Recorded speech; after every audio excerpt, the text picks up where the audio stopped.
अस्सलाम वालेकुम वरहमतुल्लाहि वबरकातुहू। मैं हूँ आपका दोस्त ज़ीशान उमर। हम ट्रस्टेड आइटम बैंक जो है उसको हमने स्टार्ट किया था। हमने इससे पहले 2 पेपर जो हैं वो उसके कंप्लीट कर लिए थे। आज हम इसका थर्ड पेपर करने लगे हैं। इस थर्ड पेपर के अंदर इंशाल्लाह 3-4 टॉपिक्स जो हैं उनका कंसेप्ट आपका यहाँ पे क्लियर हो जाएगा अगर आपकी कहीं पे कोई वीकनेस है तो।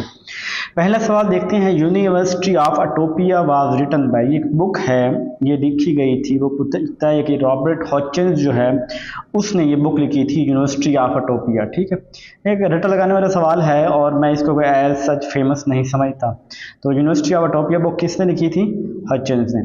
फ्रेडरिक फ्रोबल के बारे में अब कुछ सवाल हैं। फ्रोबल जो है ये कब पैदा हुआ था? 21 अप्रैल 1787, 21 अप्रैल 1782 के अंदर ये पैदा हुआ था। कहाँ पे पैदा हुआ था? ये आई थिंक ये जर्मनी के अंदर पैदा हुआ था। आपने मुझे बताना है क्लियर करके कि कहाँ पे पैदा हुआ था। The idea of kindergarten school was given by, ये फ्रोबल ने दिया था। ये जो हम फ्रोबल की 1782 के अंदर पैदा हुआ, किंडरगार्टन का इसने कंसेप्ट दिया। किंडरगार्टन जो है वो ये हमारे आजकल भी जो है ना वो बच्चों का एक निज़ाम तालीम है, छोटे बच्चों का। जैसे नर्सरी है, मोंटेसोरी, कैम्ब्रॉन, ऑक्सफर्ड, और ये उसी तरह ये एक किंडरगार्टन जो है ये भी बच्चों का एक निज़ाम तालीम है। ये फ्रोबल ने कंसेप्ट दिया था। और इसके अंदर वो क्या कहता है कि child development should be according to the development law is given by, कि बच्चों की जो डेवलपमेंट है ना डेवलपमेंट लॉ के अकॉर्डिंग होनी चाहिए। बच्चों को पहले क्या ग्रोथ होती है, फिर क्या होती है, उसके अकॉर्डिंग होनी चाहिए। कोई जोर ज़बरदस्ती के साथ बच्चे की ग्रोथ नहीं करवानी चाहिए कि पहले ये हो फिर वे हो जाए। और इसके अलावा उसने जो फ्रोबल है ना इसने खिलौनों की बात, यानी मुख्तलिफ ना चीज़ें लकड़ी की बनी हुई दूसरी हर वो कहता था बच्चों को इनके ज़रिए लर्न करवाया जाए बजाय किताबों से। वो कहता था कि लकड़ी की बने, उसने ना लकड़ी की तस्वीरें बनी होनी, मुख्तलिफ आइटमें बनी होनी, मुख्तलिफ दाने बने होने, उसी से ज़रब जमा तफरीक सिखानी।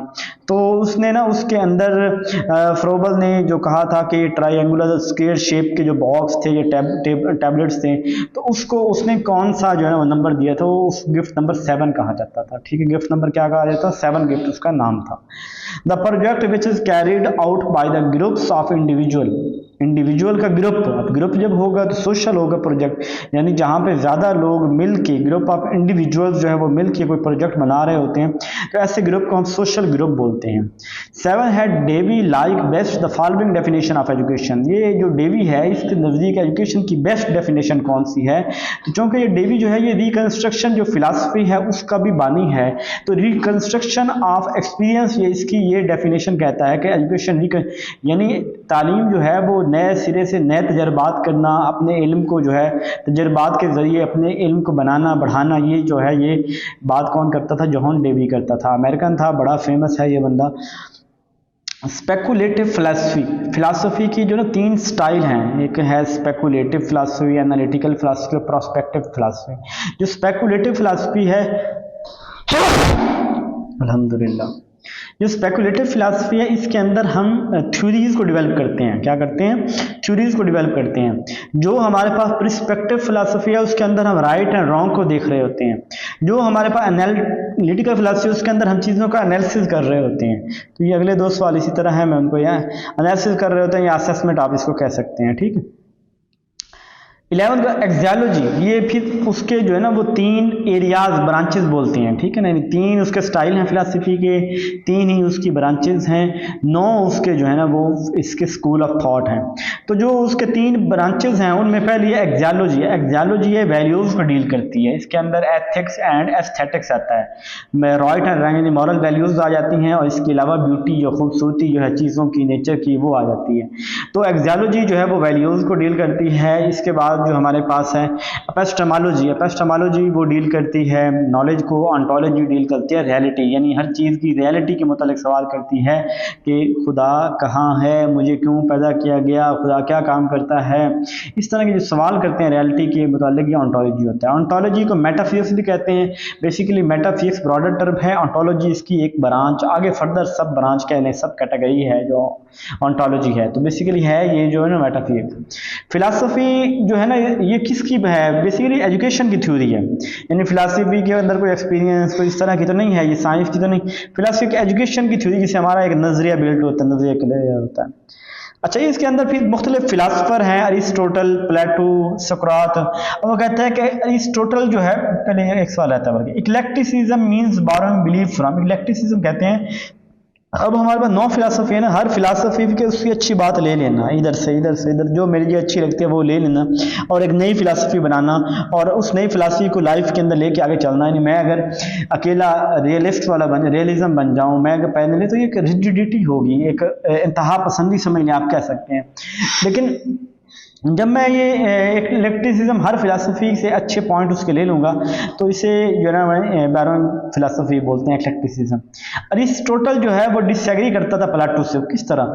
तो प्लेटो कहता था ना, ये कहता था आइडियाज़ आर रियल, जो हमारे दिमाग के अंदर चीज़ें हैं वो असल हैं, पहले आइडियाज़ होते हैं, ये बाकी सारी इंसानी चीज़ें हैं, इनकी उम्मीद नहीं है। कहता है कि कोई भी चीज़, वो हर चीज़ दुनिया के अंदर जो वजूद रखती है वो डिपेंडेंट है आइडिया के ऊपर, ठीक है। अच्छा, जो ये है ना दूसरा, अरिस्टोटल ये कहता है कि things are independent from mind, ये आइडियाज के ऊपर ना ये डिपेंड नहीं करती। तो इस तरह की बात, तो आइडियाज आर द रियल, ये कहता था प्लेटो, और इसकी मुखालफत कौन करता था? अरिस्टोटल करता था। चाहे प्लेटो अरिस्टोटल का उस्ताद था। Aristotle teaching became the philosophical foundation of, Aristotle किस फिलासफी के बानी है? ये रियलिज्म का बानी है, तो ये जो है ना वो इसकी फाउंडेशन जो है वो रियलिज्म में आती है। मेटाफिजिक्स डील विद, वो रियलिटी की बात करती है। एसेंशियलिस्ट ट्रेडिशन, बिलीफ, वैल्यू की बात करते हैं, और यानी एसेंशियल नॉलेज, ज़रूरी नॉलेज है उनकी बात करते हैं, ट्रेडिशन होगा। नेचरलिज्म जो है ये इसकी फिलासफी रोशना दी थी, ये नेचर की बात करते हैं। इसके रियलिज्म जो है ये अरिस्टोटल के आइडियाज हैं, अरिस्टोटल रियलिज्म की बात करता था, आइडियलिज्म की बात प्लेटो करता था। प्राग्मा जो है ना ये विलियम पायर्स क्या बोलते हैं, विलियम पायर्स, और इसके अलावा विलियम जेम्स, और इसके अलावा जो है वो जॉन डेवी, इस तरह ये इनके प्रोपोनेंट हैं। और ये प्राग्मेटिज्म एक फिलासफी है, उसका जो प्राग्मा का मतलब होता है प्रैक्टिकल, प्राग्मा बार बार करना, कोई चीज़ तजर्बे से करना। 25 if the child centred educational approach, यानी चाइल्ड सेंटर्ड जो एजुकेशन अप्रोच है, बेस्ड ऑन साइंटिफिक ऑब्जर्वेशन, के साइंटिफिक तरीके से चीज़ों को ऑब्जर्व किया जाए, of children from birth to adulthood. तो ये जो है ना, ये कौन सी बोलते हैं इसको? Montessori method. देखें यहाँ पे बाकी जो है प्लेटो ये आइडियाज़ वाले हैं, अरिस्टोटल ये रियलिटी वाले हैं, डेवी की मेथडोलॉजी भी एक्सपीरियंस के ऊपर है, लेकिन ये बात करते हैं ऑब्जर्वेशन की बात करते हैं, चाइल्ड सेंटर बच्चों की बात कर रहे हैं। डेवी भी चाइल्ड सेंटर्ड है, लेकिन वो एक्सपीरियंस की बात करता है। यहाँ पे वर्ड आ गया ऑब्जर्वेशन, तो हम Montessori method of teacher, Montessori methodology की तरफ जाएंगे। 25 है most of scientific knowledge is the rest on, जो साइंटिफिक नॉलेज है ये सेंस परसेप्शन के ऊपर बेस करता है। साइंटिफिक नॉलेज यानी जो हमारा साइंटिफिक नॉलेज होता है वो उसके अंदर हमारे जिस्म के तमाम आज़ा मुलव्वस होते हैं, वो एक एक्सपीरियंस से चीज़ को गुजरना होता है, एक प्रॉपर तजर्बे से चीज़ गुजरती है, उसके बाद तस्लीम किया जाता है। एम कोई हवाई खलाई बात नहीं होती। तो सेंस का इसके साथ रीजन के अंदर तो हमें दिमाग से रीजन दे रहे होते हैं, लेकिन यहाँ पे हम जो है ना वो रीजन की बात नहीं करते हैं। नॉलेज एक्वायर्ड थ्रू रीजनिंग, तो रैशनलिज्म जिसमें रीजन दे रहे होते हैं, दिमाग से सोच रहे होते हैं।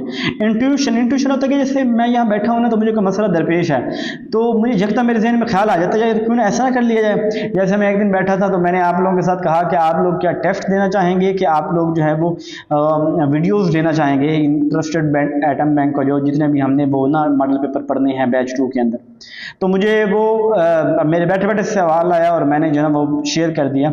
अब वो ऐसा सवाल जिसके लिए हम कोई इंटेंशनली कुछ करते नहीं हैं, कुछ सोचते नहीं हैं, बस ज़हन के अंदर ख्याल आता है, और उसको हम क्या बोल रहे होते हैं, इसको हम बोल रहे होते हैं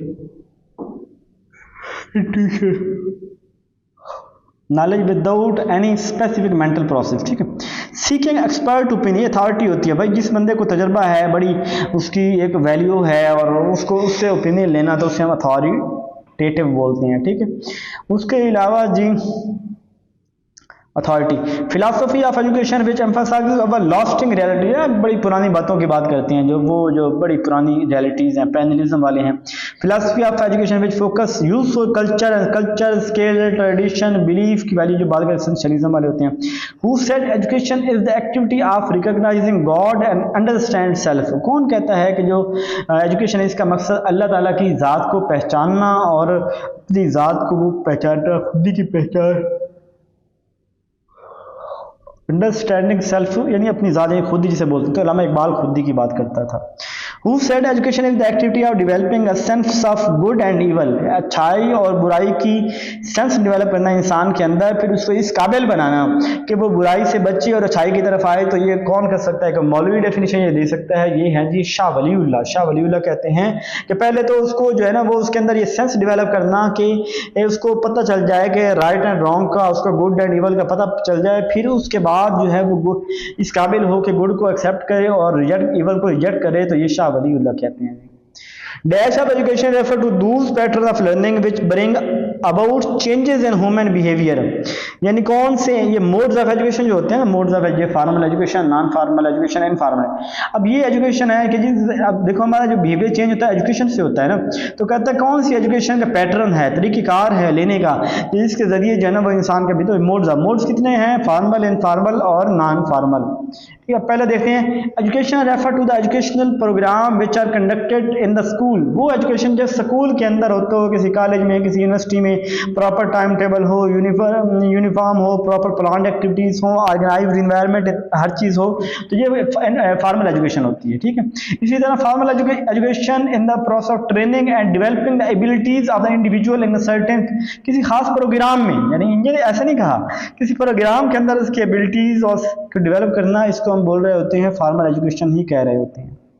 36 education refer to the education which is conducted in the formal education. वो फॉर्मल एजुकेशन होगी यानी फॉर्मल इंस्टीट्यूट के अंदर जो एजुकेशन हो रही होती है, जिसके अंदर pre determined goals, rules, regulations होते हैं, उसे फॉर्मल एजुकेशन बोलते हैं।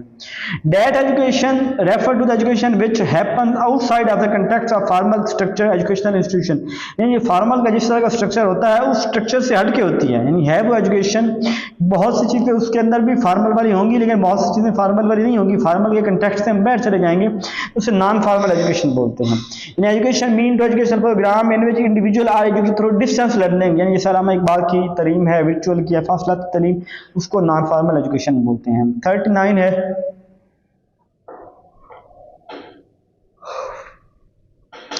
Education refer to the process of change in behaviour, यानी एजुकेशन वो हमारे जो बिहेवियर को चेंज करती है, which happen outside of the context of the formal, जो फॉर्मल एजुकेशन है और नॉन फॉर्मल एजुकेशन है, उस एजुकेशन को हम क्या कहेंगे, वो इनफॉर्मल एजुकेशन होगी, यानी वो उस कंटेक्स्ट के अंदर ना वो फॉर्मल में आती है ना वो नॉन फॉर्मल के अंदर आती है।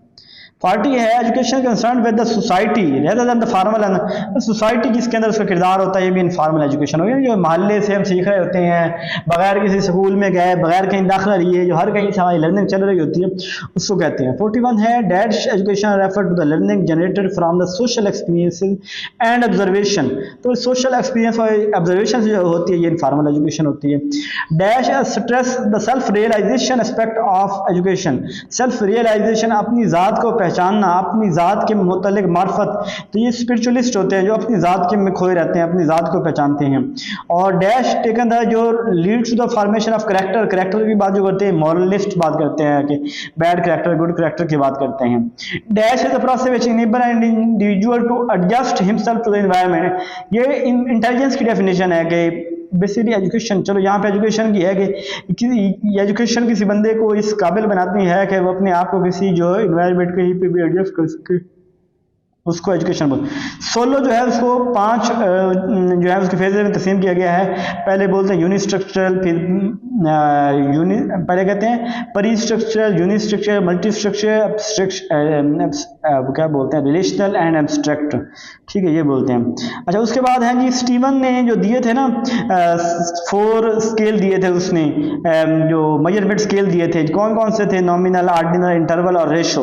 तो यहाँ पे एक इजाफी कहता कौन से, क्राइटेरियन स्केल जो है वो कोई स्केल नहीं है, ये इजाफी चीज़ है, यहाँ पे उसने हमें दे दी है। कहता है कहाँ पे नॉन ट्रू जीरो है, यानी distance from non zero point, non zero point, इसको नॉन जीरो पॉइंट भी कहते हैं, नॉट जीरो भी। नॉन समझा दिया कि वहाँ पे जीरो की कुछ ना कुछ नॉन जीरो पॉइंट, यानी उसके ऊपर कोई ना कोई जीरो की वैल्यू होगी, इसे इंटरवल स्केल बोलेंगे। जहाँ पे नहीं होती उसे रेशो बोलते हैं। And ordinal scale is, ordinal scale जो होता है जिसके अंदर रैंक होती है, ऑर्डर होता है, चीज़ों की प्रॉपर सीक्वेंस होती है, ऑर्डर होता है ना, rank order scale of measurement. 49 है विच of the following is the correct order of Steven, ये वो नॉमिनल, ऑर्डिनल, इंटरवल, रेशो, इसका करेक्ट आर्डर है, ठीक है।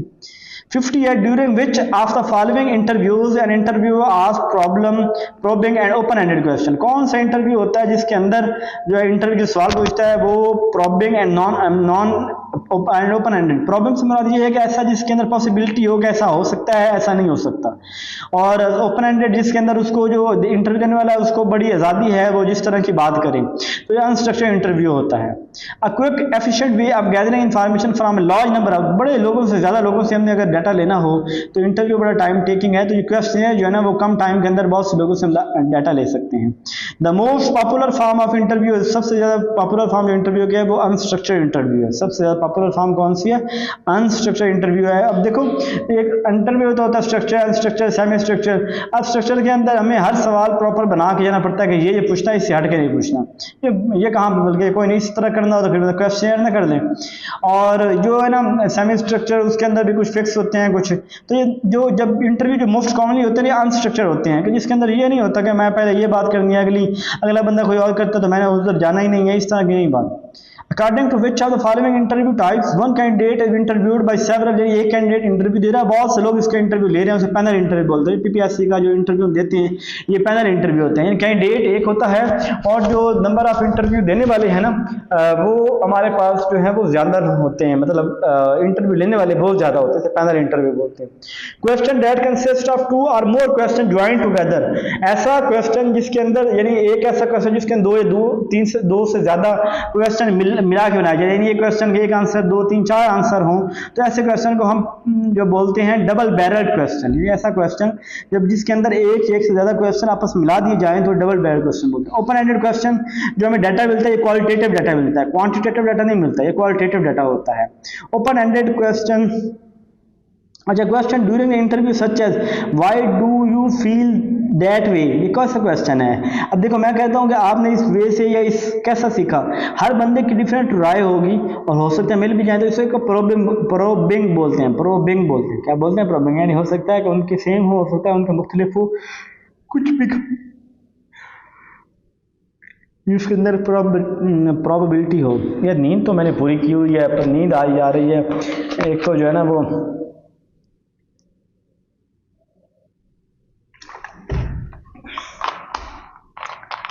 अच्छा जी 56 हो गया, 7 है। लिकर्ट स्केल, लिकर्ट स्केल जो है ना कैटेगोरिकल स्केल भी कहते हैं, जिसको हम क्या कहते हैं ना strongly disagree neutral agree strongly agree, इस तरह का जो होता है ना, तो इसे कैटेगोरिकल स्केल भी बोलते हैं और ये लिकर्ट स्केल भी बोलते हैं, ठीक है।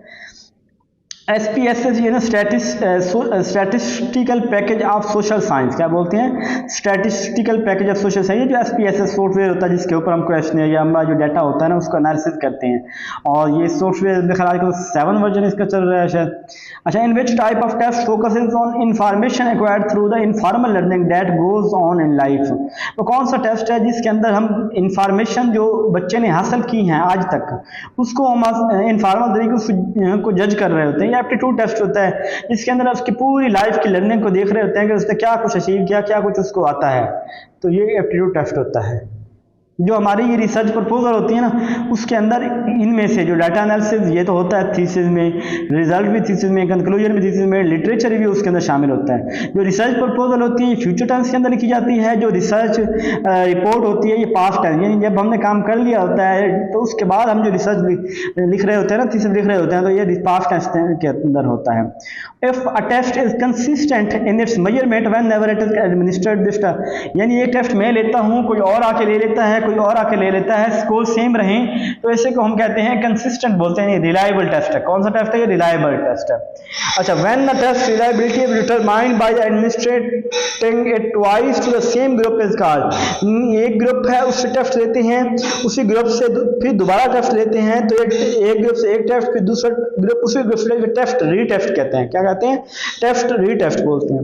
इसी तरह जी स्प्लिट हाफ जिसके अंदर दो टेस्ट को दो हिस्सों में तकसीम करते हैं, फिर उनको देखते हैं पहले हिस्से के दूसरे हिस्से के नंबर, और इसके अलावा स्प्लिट हाफ हो गया, क्रोन बैक अल्फा हो गया, और इसके अलावा एक और बोलते हैं चेयर वो पियर्सन, ये तीन जो है ना ये आते हैं इंटरनल कंसिस्टेंसी में, Kudar Richardson, crown back alpha और क्रोबैक इससे पेयरसन है, और इसके अलावा सेल्फ स्प्लिट हाफ, ये सारे इंटरनल कंसिस्टेंसी के अंदर आते हैं, ठीक है। The degree to which a test measure what is suppose to measure, यानी टेस्ट वैसा जैसा वैसा ही हो जैसा मैयर करना चाहते हो, तो वैलिडिटी बोलते हैं। अच्छा, sample of content subject matter is valuated, अगर हमें कंटेंट देखना हो, सब्जेक्ट का देखना हो, तो फिर कंटेंट वैलिडिटी देखते हैं। ये रिलायबिलिटी हो, ये हम उसका कंटेंट देख रहे हैं तो कंटेंट वैलिडिटी होगा। A test design to measure the extent to which a person has acquired certain knowledge and skill that have been taught in school और as a part of some other planned instruction is called achievement test. Statement बड़ी हो ना तो बंदा थक जाता है उसको ना बार बार पढ़ के समझने में। A test design to measure the extent, test एक ऐसा डिज़ाइन किया जाए कि इस लेवल तक उसको मेजर करे to which a person has acquired, के एक बंदे ने कितना नॉलेज हासिल कर लिया है, कितनी स्किल सीख ली है, कितना कुछ उसने अब तक सीख लिया है as a part of some other plan instruction after देने, इसे अचीवमेंट टेस्ट बोलते हैं। If a test validity is evaluated against other established test, अगर एक टेस्ट को मैं मेजर करता हूँ किसी और टेस्ट के क्राइटेरिया, यानी कंपेरिजन कर रहा होता हूँ इस टेस्ट को किसी और टेस्ट के, तो इसको कंकरेंट वैलिडिटी बोलते हैं। किसी और टेस्ट का, जैसे पीपीएस, मैं एक टेस्ट ले रहा हूँ, पीपीएससी ले रहा है, तो मैं अपने टेस्ट को पीपीएससी से कंपेरिजन करता हूँ तो कंकरेंट वैलिडिटी हो जाएगा। When the test sample sufficient widely into subject to a certain representative of score with the total performance in the area measured, यानी कि अगर मैं डाटा ले रहा हूँ, सैंपल ले रहा हूँ, और सैंपल जो है जो जिस चीज़ के मतलब मैं ले रहा हूँ वो उसका ट्रू रिप्रेजेंटेटिव हो और वो उसकी जितनी मुझे चाहिए उतना ही मिल रहा हो, तो एडिक्वेट होगा, यानी मुनासिब है कि डाटा ठीक है, मुझे उतना ही जितना चाहिए उतना ही। बिहेवियरिज्म जो है ये बी एफ स्किनर बिहेवियरिस्ट है, इनमें जो यहाँ पे दिए गए हैं। If first student have an age of 11 year, अगर उसकी 11 साल एज है तो वो क्या, तो ऐसे को हम एडोलसेंस के अंदर शुमार करते हैं, ठीक है। In educational setting the term border line person have an IQ level from, तो जो बॉर्डर लाइन पर्सन होता है इससे 70 से 90, ये जो मैंने आपको वो ना इंटेलिजेंस पढ़ाया था उसके अंदर एक स्लाइड है जिसके अंदर इंटेलिजेंस के लेवल हैं कि जी ये जो होते हैं गिफ्टेड होते हैं 140 अबव होते हैं, एवरेज जो होते हैं 90 से 110 के अराउंड होते हैं, और जो 70 से 79 की तरफ ये बॉर्डर लाइन होता है, ठीक है। और आईक्यू का जो फार्मूला है MA over CA over MA multiply by, नहीं MA नहीं है, MA बटा CA multiply by 100, mental as divided by chronological S multiply by 100। The first emotional expression, जो बच्चा जो है ना, छोटा बच्चा जो इमोशनल एक्सप्रेशन शो करता है वो जनरल एक्साइटमेंट होती है, ऐसे खुश हो रहा होता है, खुद ही ना को खुश कर रहा है ना कुछ, खुद ही अपनी टांगे हिला के दुनिया में आके अपनी खुशी का एंजॉय कर रहा होता है, ये पता नहीं है कि दुनिया लाइफ बड़ी टफ है। 76 which are following types of ability is measured of intelligence, तो इंटेलिजेंस इसका स्पेशल जो है, आपने वो इंटेलिजेंस की टाइप पढ़ी थी ना, वो क्या बोलते हैं उसको, गार्डन की जो हमने पढ़ी थी, तो उसके अंदर गार्डन ने कितनी दी थी, वो 8 दी थी। तो वैसे उसके अंदर वर्बल भी आ जाता है और इंटरेस्ट के, खैर स्पेशल वर्बल नहीं है उसके अंदर, लेकिन लैंग्वेज तो है ही सही। न्यूमेरिकल मैथ में आ जाता है, स्पेशल आ जाता है, तो ये कहता है, लेकिन यहाँ पे स्पेशल क्योंकि प्रॉपर वही वर्ड यूज हुआ तो आप स्पेशल तरफ चले जाए, बाकी आते सारे ही हैं। Intelligence test measure, intelligence test क्या मेजर करता है, एकेडमिक पोटेंशियल की कोई बंदा कितना जीनियस है, कितना हासिल कर सकता है। Who was the first measure the emotional intelligence, human intelligence, सबसे पहले बीनेट ने जो है ना 1905 के अंदर ये इंटेलिजेंस के हवाले से बात की थी। Mental as of a child, यानी मेंटल एज से क्या मुराद है, मेंटल एज से मुराद है कि बच्चा कितना मैच्योर है, यानी उसकी मेच्योरिटी अकल के साथ होती है। और अगर आईक्यू पूछे तो फिर रेट ऑफ बोलना है, आईक्यू का कोई फार्मूला होता है, जब किसी चीज़ का फार्मूला हो ना MA ओवर CA, तो उस सूरत के अंदर हम उसमें जाते हैं, ये बोलते हैं क्या, किस में जाते हैं, उसमें रेट में जाते हैं, ठीक है, अगर फार्मूला हो, और अगर फार्मूला ना हो तो फिर लेवल में जाते हैं हम लोग। In guidance the role of teacher, guidance के अंदर रोल ऑफ टीचर जो होता है वो हेल्पर होता है। द मेजर रिस्पॉन्सिव काउंसलर की जो रिस्पॉन्सिबिलिटी होती है कि वो बच्चों को उनके मसले सॉल्व करने में उनकी मदद करता है। और थॉर्नडाइक का जो लॉ ऑफ एक्सरसाइज है उसका मतलब है प्रैक्टिस, बार बार काम को करना।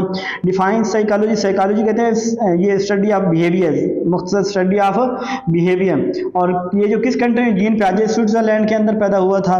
जो लोग 60 साल की उम्र पूरी करके पेंशन लेते हैं उसका सुपर एनुएशन बोलते हैं, जो वो लोग जो 60 साल की उम्र पूरी करके पेंशन लेते हैं उसको क्या कहते हैं, सुपर एनुएशन बोलते हैं। अच्छा, इस तरह तमाम फाइनेंशियल चीज़ें जो हमारी होती है, एक्सपेंडिचर और ये स्पेंडिंग, सारे हम कैश रजिस्टर जो होता है उसके अंदर लिख रहे होते हैं। माइक्रो प्लानिंग जो होती है, छोटे लेवल पे प्लानिंग ये कौन कर रहा होता है, ये मिडिल और लोअर लेवल मैनेजमेंट कर रही होती है। यानी बड़े लेवल की प्लानिंग तो मैक्रो प्लानिंग होती है, छोटे लेवल की प्लानिंग माइक्रो होती है। माइक्रो प्लानिंग मैनेजर कर रहा होता है जो छोटे लेवल पे या मिडिल लेवल पे होती है। ACR और PER, ACR कहते हैं एनुअल क्रेडेंशियल रिपोर्ट और पीईआर कहते हैं performance evaluation report.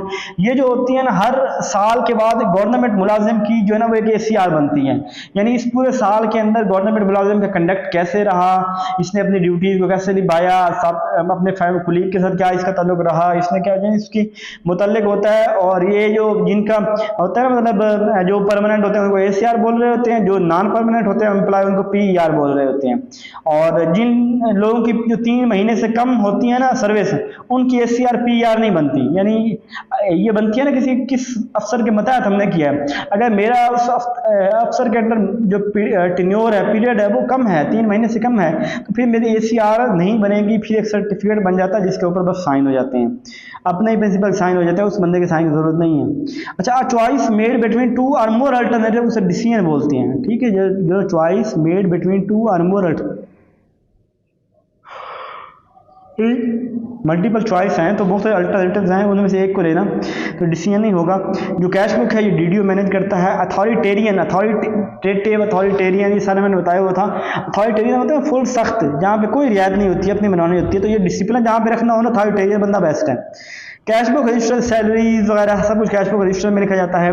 The process of motivating the other to achieve certain goals will lead करना, किसी को मोटिवेट करना है, लीड करना। अब प्रोग्राम ऑफ एक्टिविटीज़, यानी प्रोग्राम ऑफ एक्टिविटीज़ जो होने से करिकुलम बोलते हैं, कि जो एजुकेशनल गोल्स को अचीव करने के लिए एक्टिविटीज़ का जो कलेक्शन होती है उसे करिकुलम बोलते हैं। फ्रेडरिक टेलर जो है इसने साइंटिफिक मैनेजमेंट थ्योरी दी थी। सुपरएनुएशन जो है वो रिटायरमेंट एज जो होती है वो 60 साल की होती है। पेंशन जो है वो पहले होती थी कि जो लोग 25 साल सर्विस कर लेते थे ना, मेरे अबू जी 50 साल की उम्र में रिटायर हुए थे। अब पहले होता था जो लोग 25 साल सर्विस कर लेते थे उसको जो है वो पेंशन मिल जाती थी। अब उन्होंने कहा है कि 55 साल जो है वो उम्र लाजिम है, 55 साल के बाद आप तो रिटायरमेंट ले सकते हैं। पेंशन वो मोटिवेट पर्सन वो motivate the other to the quality, तो वो बंदा जो दूसरों को मोटिवेट करता है, इट मीन उसके अंदर लीडरशिप स्किल्स हैं। The fiscal planning, accounting, income expenditure, ये सारे काम जो है ना, प्लानिंग, बजटिंग, इनकम, ये सारी बजटिंग के अंदर आती है। 100 सवाल पूरे हो गए, बहुत थक गया हूँ, अपना ख्याल रखिएगा, दुआ में याद रखिएगा। जज़ाकल्लाह जी।